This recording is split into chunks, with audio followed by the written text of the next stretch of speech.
ಎಲ್ಲರಿಗೂ ಮಕರ ಸಂಕ್ರಾಂತಿ ಹಬ್ಬದ ಶುಭಾಶಯಗಳು.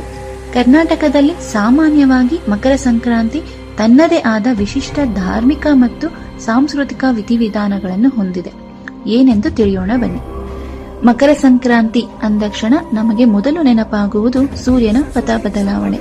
ಹೌದು, ಗ್ರಹಗಳ ರಾಜನಾಗಿರುವ ಸೂರ್ಯನ ದಕ್ಷಿಣಯಾನ ಮುಗಿದು ಉತ್ತರಾಯಣದ ಪುಣ್ಯಕಾಲದ ಆರಂಭವನ್ನು ಸೂಚಿಸುತ್ತದೆ. ಅಂದರೆ ಸೂರ್ಯನು ಧನು ರಾಶಿಯಿಂದ ಮಕರ ರಾಶಿಗೆ ಪ್ರವೇಶಿಸುವುದನ್ನು ಮಕರ ಸಂಕ್ರಾಂತಿ ಎಂದು ಕರೆಯಲಾಗುವುದು. ಸಂಕ್ರಾಂತಿ ಎಂದರೆ ಬದಲಾವಣೆ ಎಂದರ್ಥ. ಇದು ಸಂಸ್ಕೃತದ ಸಂಕ್ರಾಂತ ಎಂಬ ಪದದಿಂದ ಬಂದಿದೆ. ಮೊದಲನೆಯದಾಗಿ ಈ ಹಬ್ಬದ ದಿನದಂದು ಅಭ್ಯಂಜನ ಸ್ನಾನ ಮಾಡುವುದು ಒಂದು ಸಂಪ್ರದಾಯವಾಗಿದೆ. ಅಂದರೆ ಮೈಗೆ ಎಣ್ಣೆ ಹಚ್ಚಿ ಸ್ನಾನ ಮಾಡುವುದು. ಇದು ಕೆಟ್ಟದನ್ನು ತೊಡೆದು ಹಾಕಿ ದೇಹ ಮತ್ತು ಮನಸ್ಸನ್ನು ಶುದ್ಧೀಕರಿಸುವ ಒಂದು ಸಂಪ್ರದಾಯವಾಗಿದೆ. ಎರಡನೆಯದಾಗಿ ಈ ಹಬ್ಬವನ್ನು ರೈತರು ಸುಗ್ಗಿ ಹಬ್ಬ ಎಂದೇ ಆಚರಿಸುತ್ತಾರೆ. ಏಕೆಂದರೆ ತಾವು ಬೆಳೆದ ಮೊದಲ ಬೆಳೆಯನ್ನು ಒಂದೆಡೆ ರಾಶಿ ಹಾಕಿ ಸಂಭ್ರಮಿಸಿ ಸೂರ್ಯದೇವನಿಗೆ ಹಾಗೂ ಪ್ರಕೃತಿಗೆ ಕೃತಜ್ಞತೆ ಸಲ್ಲಿಸುವ ಪ್ರಮುಖ ಹಬ್ಬವಾಗಿದ್ದು ಇದು ಕೃಷಿ ಮತ್ತು ಸಮೃದ್ಧಿಯ ಸಂಕೇತವಾಗಿದೆ. ಇನ್ನು ಮೂರನೆಯದಾಗಿ ಈ ಮಕರ ಸಂಕ್ರಾಂತಿ ಹಬ್ಬಕ್ಕೆ ವಿಶೇಷವಾಗಿ ಎಳ್ಳು ಬೆಲ್ಲದ ಮಿಶ್ರಣವನ್ನು ಬಳಸುತ್ತಾರೆ. ಈ ಮಿಶ್ರಣವನ್ನು ನೆರೆಹೊರೆಯವರಿಗೆ ಹಂಚಿ ಎಳ್ಳು ಬೆಲ್ಲ ತಿಂದು ಒಳ್ಳೆಯ ಮಾತನಾಡಿ ಎಂದು ಹಾರೈಸುವುದು ಸೌಹಾರ್ದತೆಯ ಸಂಕೇತವಾಗಿದೆ. ಮಕರ ಸಂಕ್ರಾಂತಿಯು ಸೂರ್ಯನಿಗೆ ಮೀಸಲಾಗಿರುವ ಹಬ್ಬವಾಗಿರುವುದರಿಂದ ಸೂರ್ಯನಿಗೆ ಸಂಬಂಧಿಸಿದ ಎಳ್ಳನ್ನು ಬಳಸಲಾಗುವುದು.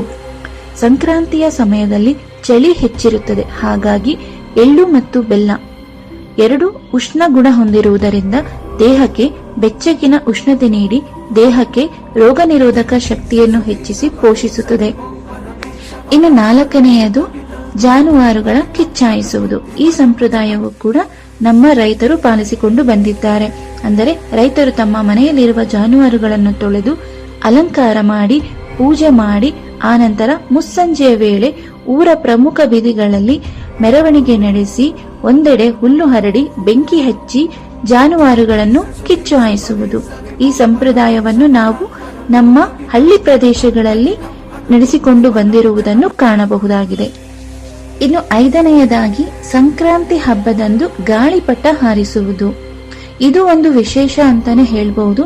ಇದನ್ನು ಸಂಕ್ರಾಂತಿ ಪಟ ಹಬ್ಬ ಎಂದೇ ಕರೆಯಲಾಗುವುದು.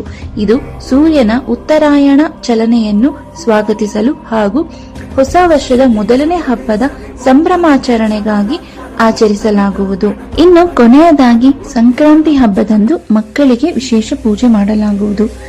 ಅಂದು ಮಕ್ಕಳಿಗೆ ಹಳದಿ ಬಣ್ಣದ ಹೊಸ ಬಟ್ಟೆ ಧರಿಸಿ ದೇವರ ಮುಂದೆ ಕೂರಿಸಿ ಅವರ ಕೈಗೆ ಎಳ್ಳು ಬೆಲ್ಲ ಕೊಟ್ಟು ಅವರ ತಲೆಯಿಂದ ಕಾಲಿನವರೆಗೆ ದೃಷ್ಟಿ ತೆಗೆಯಲಾಗುವುದು. ಅವರ ಹೆಸರಿನಲ್ಲಿ ಸೂರ್ಯದೇವರಿಗೆ ವಿಶೇಷವಾಗಿ ಪೂಜೆ ಮಾಡಿಸಿ ನವಗ್ರಹ ಸ್ತೋತ್ರ ಪಠಿಸುವುದು.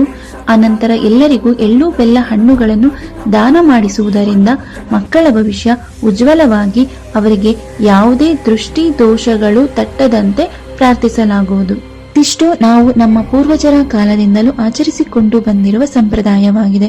ಇನ್ನು ನಮ್ಮ ಬೆಂಗಳೂರಿನಲ್ಲಿ ನೋಡೋದಾದ್ರೆ ಈ ಹಬ್ಬದ ವಿಶೇಷವೆಂದರೆ ಗವಿಗಂಗಾಧೇಶ್ವರ ದೇವಸ್ಥಾನದಲ್ಲಿ ಸೂರ್ಯರಶ್ಮಿ ನಂದಿಯ ಕೊಂಬಿನಿಂದ ಹಾದು ಹೋಗಿ ಶಿವಲಿಂಗವನ್ನು ಸ್ಪರ್ಶಿಸುತ್ತದೆ. ಇದು ಸೂರ್ಯನ ಉತ್ತರಾಯಣ ಪಥ ಬದಲಾವಣೆಯೊಂದಿಗೆ ಸಂಬಂಧ ಹೊಂದಿದೆ ಎಂದು ಹೇಳಬಹುದಾಗಿದೆ.